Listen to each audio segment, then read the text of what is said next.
नमस्कार मंडळी, स्वागत आहे तुमचं आपल्या 3S किचन मध्ये। आजची रेसिपी आहे भाताची प्लेट समोर आली की छोले म्हणतील आम्हाला थोडं जास्त वाढा।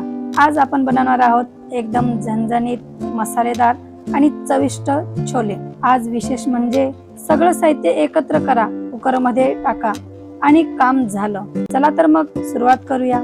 सर्वप्रथम घेतलेले आहेत भिजवलेले छोले।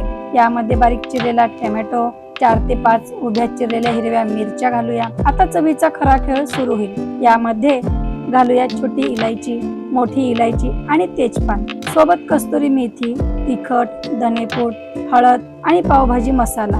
आता घालूया आलं लसूणची पेस्ट आणि आपल्या खास ट्विस्ट म्हणजे तळलेला कांदा।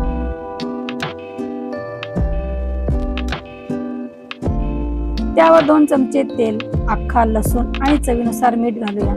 आता हे सगळं एकदम छान मिक्स करून घेऊया। आणि हो, मसाले पाहून घाबरू नका, याच मसाल्यांमुळे आपल्या छोलेमध्ये येणार आहे जबरदस्त चटपटीत चव। आता यामध्ये आवश्यकतेनुसार पाणी घालूया आणि झाकण लावून 4 ते 5 शिट्ट्या करून घेऊया।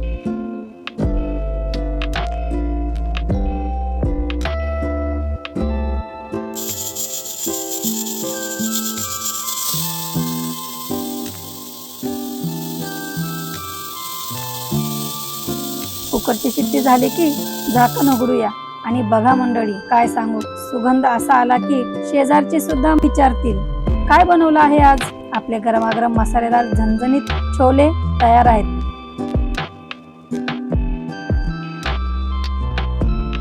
थोडीशी बारीक कोथिंबीर टाकूया।